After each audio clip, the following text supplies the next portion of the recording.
Welcome to my platform. Good morning, good afternoon, good evening, good night, depending on your location or anytime you are meeting this video on YouTube. And if you like what I do here, please, after watching, subscribe, put on your notification bell, set it to all notifications so that you'll be able to know when I upload a new video. In this platform, we react to all forms of video. What we do before putting the video, analyze it, and we sit down there to watch it together with you. Then later we'll come to the comment section to talk about it. Of course, everybody is entitled to his or her opinion, but let us always do it constructively in the comment section. Like you can see, this is my t-shirt, this is my merchandise.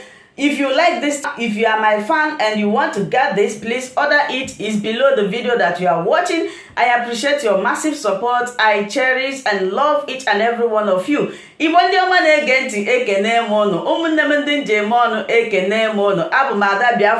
watch the video together right now. My guest says the narrative that the indigenous people of Biafra, IPOB, which is a proscribed organization, is responsible for the spate of violence is wrong.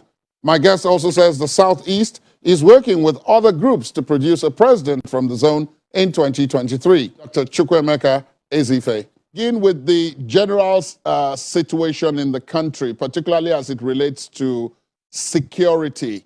What do you make of the security situation nationwide first, before we go to the Southeast? There's nothing to make of it except to pray. All powers come from God. And I think all Nigerians should realize it and pray God to sustain us. God created Nigeria for greatness and gave us everything any country will ask for. But everything is going badly here. Man is messing up God's design for Nigeria. The only thing we should do now is to realize that whatever is wrong with Nigeria is the man of Nigeria, man messing up God's design.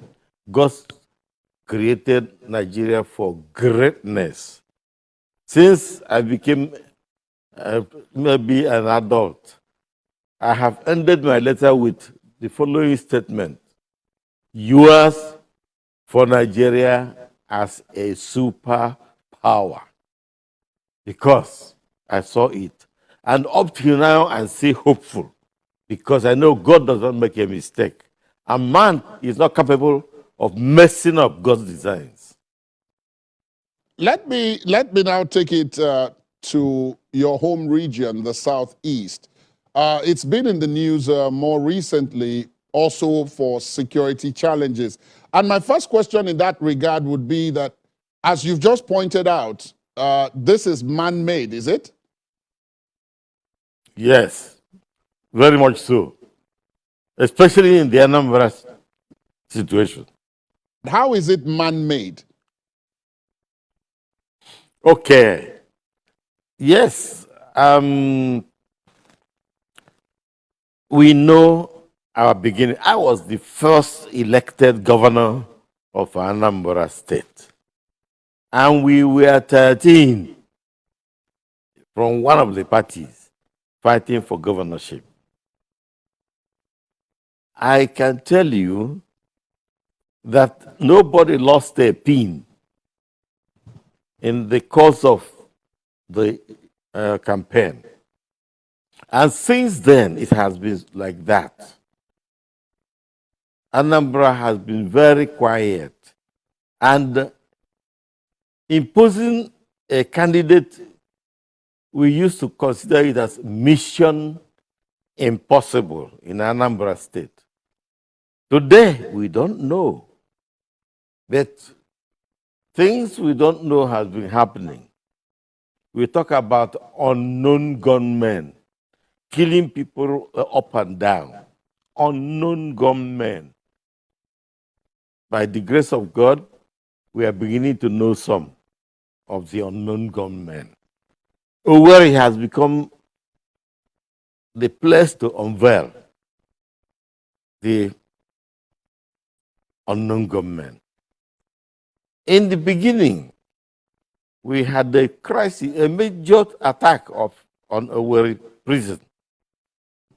And every effort was made to put IPOB as responsible.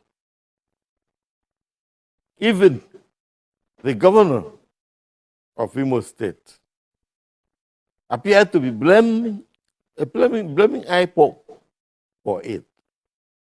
But that didn't last long before he saw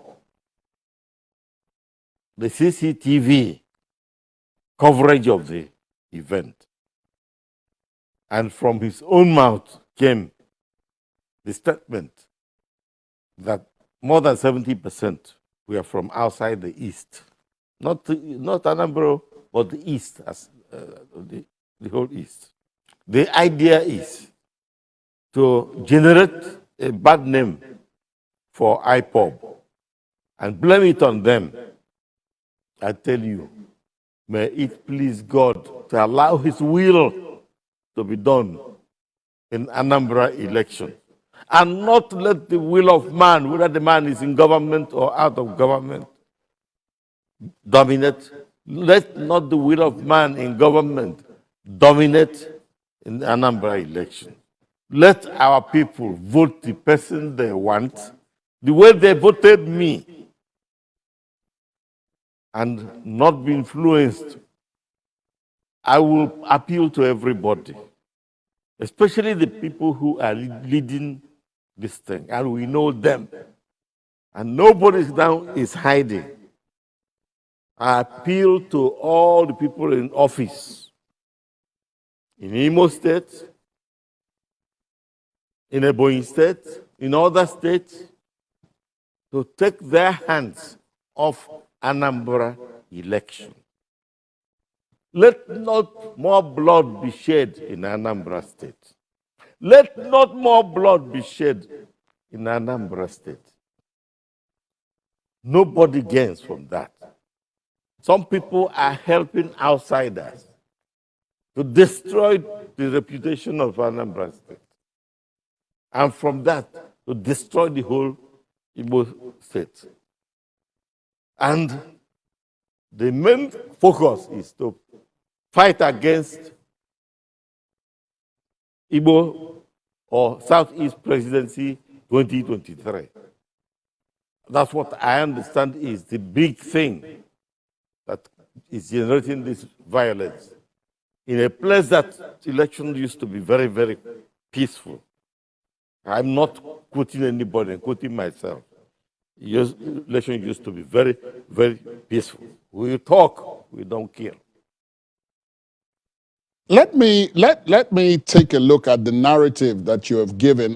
Quite a number of people, especially those in the Southeast, would say that what you've said now, a number of other people have said it, but you seem to exonerate IPOB and the Eastern Security Network, that they have no hand in any of the things that are going on in the Southeast.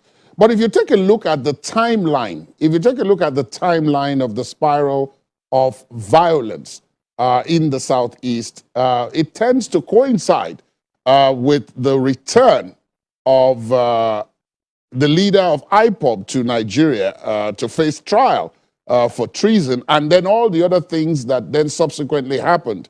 I give you a second example, the issue of the killing of the widower of the former Minister of Information, Dr. Akunyili. Some of the witnesses at the scene said that those who killed him talked about the fact that there will be no election in Anambra State, that they don't want any election in the Southeast. So how does that square with what you've just told us about the fact that it is outsiders being helped by insiders who are doing this? My brother, please listen to me. You've given two cases, both of them wrong. Remember when the incident of Owerri prison happened. Remember when that incident happened? When attack on Ûnknown government started. That's the starting of Ûnknown government. Those people who were the Ûnknown government Governor Obiano said, Governor Hope Uzodinma said 70%, more than 70% of them were not from the East. And that happened months before Nnamdi Kanu came back. Now, the Akoyini case, my own people and my PA is experienced, is retired like me. They saw it happen. The issue of those people who were there saying there will be no election and that process is a lie, clear lie, intended to mislead. My PA, my driver, and the other people who saw this thing happen never saw any group of people claiming responsibility or saying there will be no election. And this is a matter of weeks now. Long Yes. after Nnamdi came back. Therefore, you gave an example of something that happened long before Nnamdi came back and long after Nnamdi came back. Look, I cannot claim that nobody from IPOB is responsible. Never.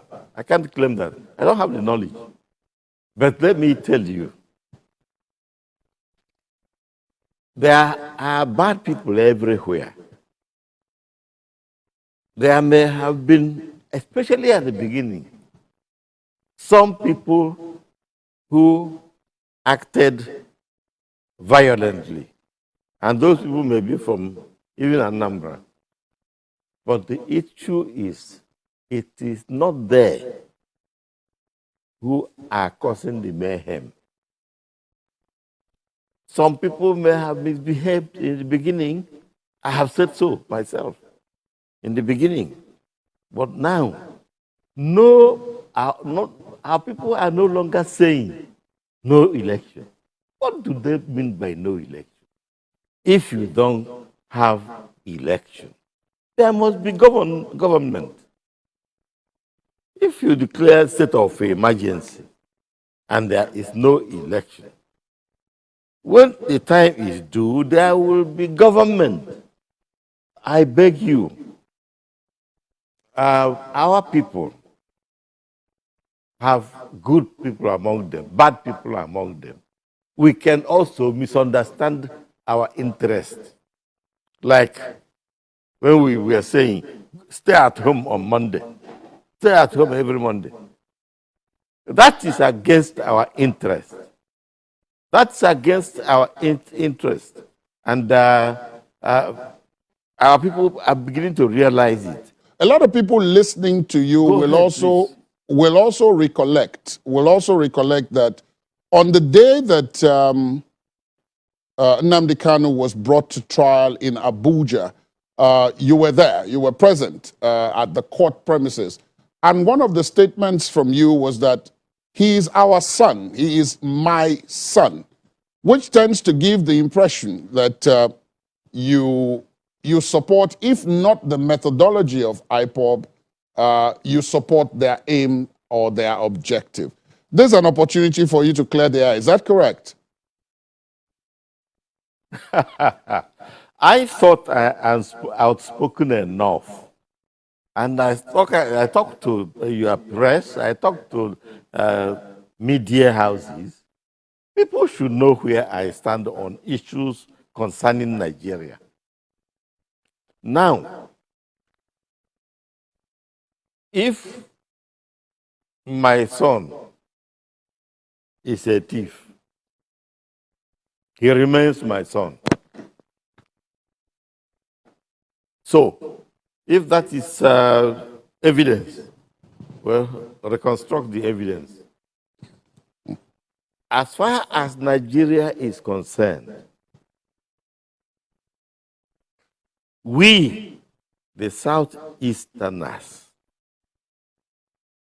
want a restructured Nigeria where justice rules, equity, fairness, and justice. And I must tell you now, all those who think Nigeria must remain underdeveloped and poor, they are in for a big surprise. A new Nigeria is coming. And that Nigeria is such that God's design will manifest. A new Nigeria is coming where there will be no Almajiri, where there will be no urban talakawa, where a person from the southeast will come out and be a full Nigerian. And as a full Nigerian, he will make Nigeria develop explosively.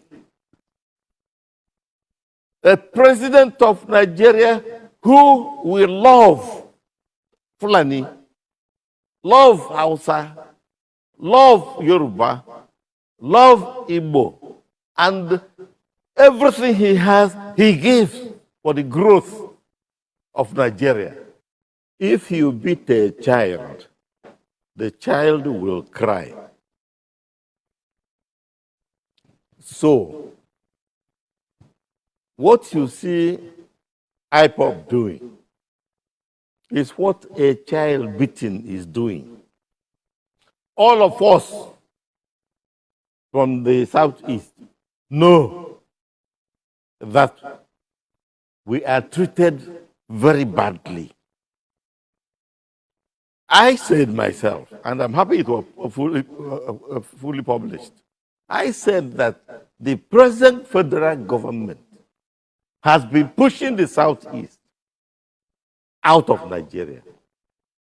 And the examples are too many. Is it exclusion from projects? Is it dominance of retirement list? Is it absence from new employment lists? New university? Judges being promoted and nobody from Southeast? Even individual Southeasterners who made it by themselves are pulled down by government, federal government. If I ever saw it, Innocent, the only manufacturer of cars, was pulled to Lagos for doing nothing because the court eventually cleared him. The woman who has a pharmaceutical company, the pharmaceutical company, Emzo, was closed. For what reason? There are so many things. Is it railway? Do we have any share in the railway? A whole Nigeria will have a meeting of National Security Council, and no Igbo man is there. What are we talking about? I mean, I am as offended as anybody from that side. But I believe that God gave us some good things. And we shouldn't run away. Nigeria is a large space, and God gives us ability to use large space and to enjoy large space more than a small space. Igbo man will enjoy Nigeria restructured with justice rather than go to a tiny place and go and fight among each other. But we cannot be a slave in any place. If we do all we can, and we want to do everything, if you want me to kneel down for you, I will kneel down for you for this 2023 business. We want to do anything, everything possible to please the rest of Nigeria, tell them the truth, and get our person elected president. The Almighty God who designed Nigeria along with all the other countries and created us the way he did will not allow this to happen. That's why I'm saying the end has come to this kind of Nigeria where the conscience of man is dead. The present Nigeria, the conscience of man is dead. And God will resurrect our conscience in this new Nigeria that is coming. And I don't want to pretend to defend any group. The Southeast, and you are in support of that, the Southeast wants the presidency in 2023. And there are people who have argued that very well that it is a very legal and a very conscionable position to hold. But that, are you negotiating with other groups in the country? Because as you pointed out, Nigeria is a large country. And already there are those, for example, some places in the north, which have said, you cannot blackmail us into conceding the presidency to the Southeast. It is a negotiated process. It's a political process. And it wouldn't be conscionable to threats. We're not even negotiating. We are begging. We are pleading. We are appealing. We are trying to convince the rest of the country, in fact, in their own interest. I tell you the truth. For as long as Nigeria keeps the Southeast down, for so long does the whole country remain down. So it is not a matter of threat or any kind of pride. We are begging. We are pleading. We are and in fact, I am surprised. Many Nigerians don't know what's going on, but I'm in a position to know because Fulani comes to me, Hausa comes to me, Yoruba, every group in the country comes to me, and I'm very happy about it. And what they are saying is not this or that, this cheap politics that some politicians are saying. Some people want presidency to go back to the north because they want to continue al-Majris, because they want to continue Obang Talakawa, because they want to see people coming into their homes for breakfast, to beg for breakfast. We are going to end poverty in Nigeria. We are going to make sure that every man can feed his family and take care of things around his home. There is no reason, and we have nothing superior to any other group. Some people are saying if Southeastern becomes president, he will punish some people, he will. There is no such. You know us. You know us. If an Igbo man comes to power, it is Igbo man he will be fighting, not the other, not Hausa, not Fulani. It is our system. So nobody should think of vengeance as one of the reasons why not to support 2023 Eastern presidency. Let me take you away from the politics of the Southeast and the issue of security for a couple of moments and get your opinion on a number of other issues. It would appear as if the National Assembly, particularly the Senate at this point, is reversing itself on the issue of credible, free and fair elections, the use of technology, being able to use electronic voting and transmission of results. I heard you earlier talk about the issue of rigging when you made mention of the Anambra elections. Do you think with what is now happening, the fact that INEC is now, if the president assents to the bill, INEC will now be allowed to use its own methodology, including electronic, that we would have fairer and freer outcomes to elections, including possibly the one that is to take place in Anambra? I don't know about Anambra, that is very near, but INEC has said that they're going to use electronic transmission of results for the Anambra election. Now, the Senate, reversing itself, agrees to that. Now, we must know what is happening in Nigeria. Maybe you don't believe me when I said a new Nigeria is on the way. The God of heaven is the God of Nigeria. Things are bound to change. Nigeria is bound to change. Conscience must come back to individual politicians in Nigeria. First, they decided no electronic transmission. We will go further than electronic transmission.